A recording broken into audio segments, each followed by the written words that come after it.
Síndrome de fermentación automática. ¿Por qué ocurre? El síndrome de fermentación automática es una condición rara que ha comenzado a tener fama en los últimos años. Consiste en que ciertos microorganismos presentes en el intestino sintetizan alcohol. Para ello realizan reacciones de fermentación sobre los carbohidratos de la dieta. El resultado es que la persona que lo sufre está ebria o borracha, sin haber consumido ninguna bebida alcohólica. Esto puede parecer interesante y curioso, pero produce un impacto muy negativo en la vida de quien lo padece. Puede incluso poner en riesgo su vida. Por ello, en este artículo te explicamos todo lo que debes saber sobre el síndrome de fermentación automática y por qué se produce. ¿Qué es el síndrome de fermentación automática? El síndrome de fermentación automática también recibe el nombre de síndrome de la autocervecería. Este segundo término da pistas sobre sus características. Es una condición rara, aunque podría ser porque está infradiagnosticada.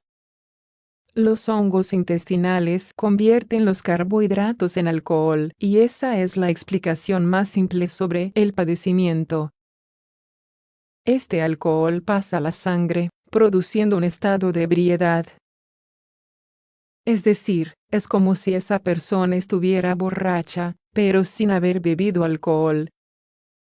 La razón de que esto ocurra es que ciertos hongos intestinales crecerían de manera excesiva. Si bien es normal que estén presentes en el aparato digestivo en concentraciones intermedias, su exceso podría causar estragos en la salud.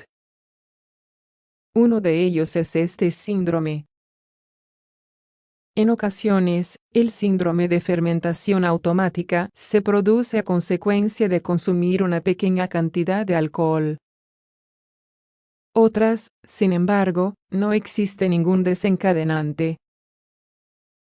Por eso el paciente puede entrar en un estado de ebriedad sin relación directa con sus ingestas. Ocurren los mismos síntomas y signos que aparecen durante una borrachera o durante la resaca. El síndrome de la fermentación automática fue descubierto en 1950. Puede afectar tanto a niños como a adultos. Los síntomas que produce son similares a una intoxicación etílica común, es decir, una borrachera. Por ejemplo, puede aparecer desinhibición, aumento de la sensación de bienestar y euforia al comienzo. A medida que aumenta la cantidad de alcohol en sangre comienzan los mareos, la confusión, la disminución de los reflejos y la inestabilidad.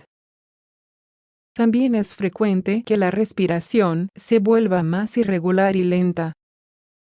Algunas personas llegan a vomitar, sufren desmayos y su temperatura corporal baja de manera considerable.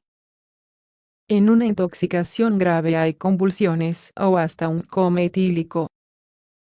Según explica un estudio publicado en BMJ Open Gastroenterology, en algunos casos, los primeros síntomas se limitan a cambios de humor, delirios y una especie de niebla en la conciencia.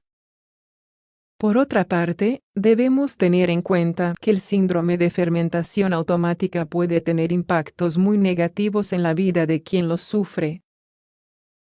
Todos los síntomas que acabamos de mencionar dan lugar a un síndrome de fatiga crónica. Esto, a su vez, genera ansiedad, baja productividad y depresión. Además, a nivel social, laboral y familiar, las consecuencias son nefastas. Todos tenderán a pensar que el paciente miente y que, en realidad, sí ha consumido alcohol. El síndrome de fermentación automática también se asocia a un aumento del riesgo de sufrir accidentes. Por ejemplo, caídas en el hogar o problemas en el tráfico. Por eso puede tener repercusiones legales. Causas del síndrome de fermentación automática. El síndrome de fermentación automática se produce por un crecimiento excesivo de los hongos intestinales. En el intestino, de forma normal y fisiológica, se produce un proceso de fermentación, pero aquí hay una exageración. En la patología, esto no es llevado a cabo por bacterias, sino por hongos. Las especies que más se asocian son Candida glabrata y Saccharomyces cerevisiae. En digestiones normales también se producen pequeñas cantidades de alcohol. Sin embargo, el hígado se encarga de eliminarlo, por lo que nunca llega a producirse una intoxicación. El problema es que, en este síndrome, las cantidades son elevadas y el hígado no puede eliminar el alcohol por completo. Los síntomas del síndrome de fermentación automática aumentan cuando se ingieren alimentos ricos en almidón o azúcares. Factores de riesgo para padecerlo. Los científicos han identificado una serie de factores que incrementan el riesgo de padecer esta patología. Por ejemplo, la enfermedad de Crohn o el síndrome del colon irritable. Las personas que tienen un sistema inmune debilitado también tienen más probabilidad de sufrirlo.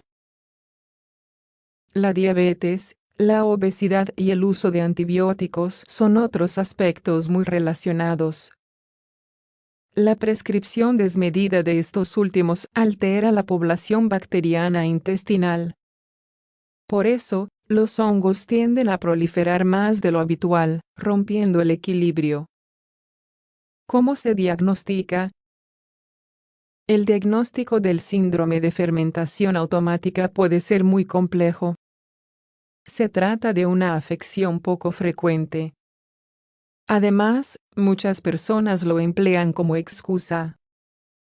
Por eso, el diagnóstico debe ser lo más certero posible. Para ello es fundamental que el médico revise la historia clínica y conozca todos los episodios y sus características. No obstante, suelen ser necesarias una serie de pruebas complementarias, sobre todo para intentar descartar otras enfermedades que puedan estar asociadas. Lo habitual es que se solicite un análisis de sangre y de heces. En este último, se puede estudiar la proporción de bacterias y de hongos. Así se pone en evidencia si existe un sobrecrecimiento fúngico. En algunos casos se emplean testeos con carbohidratos para provocar un episodio y observarlo.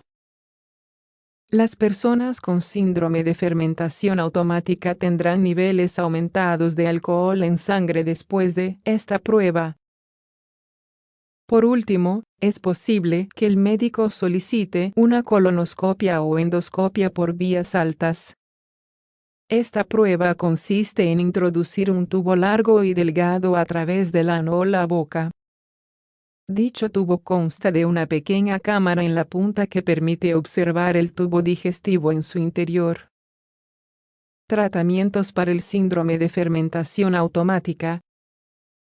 El tratamiento del síndrome de fermentación automática es difícil. Lo que se intenta es realizar una serie de modificaciones en la dieta. La idea es reducir o evitar todos los alimentos que tengan un porcentaje muy alto de carbohidratos. Para ello se puede intentar con introducir más proteínas y evitar alimentos como el pan blanco o el arroz. Lo mismo ocurre con la pasta, los pasteles, los dulces y las bebidas azucaradas. Se recomienda mantener una dieta así hasta que desaparezcan los síntomas. No obstante, no deben reintroducirse de forma brusca estos productos en ningún momento. Por otra parte, en algunos pacientes se puede probar el tratamiento con fármacos. Los más empleados son los antifúngicos, que ayudan a reducir la cantidad de hongos en el intestino. por ejemplo, el fluconazol, el itraconazol o la nistatina. Es posible que se recomienden antibióticos o fármacos de mayor potencia si la patología persiste. Incluso, algunos pacientes afirman que los suplementos probióticos les son de utilidad. No obstante, su eficacia aún no está demostrada. El síndrome de fermentación automática puede ser peligroso. El síndrome de fermentación automática es una condición poco frecuente. Consiste en que los hongos intestinales proliferan de forma excesiva. Dichos hongos fermentan los carbohidratos y los convierten en alcohol. El alcohol no consigue ser eliminado por el hígado. Por eso produce efectos similares a una borrachera sin haber consumido alcohol. El problema es que los episodios se hacen manifiestos sin que el paciente se lo espere, de forma brusca. Esto puede conllevar consecuencias nefastas, como caídas o accidentes. Por ello es importante diagnosticar y tratar adecuadamente este síndrome, para evitar complicaciones y el gran impacto emocional que tiene,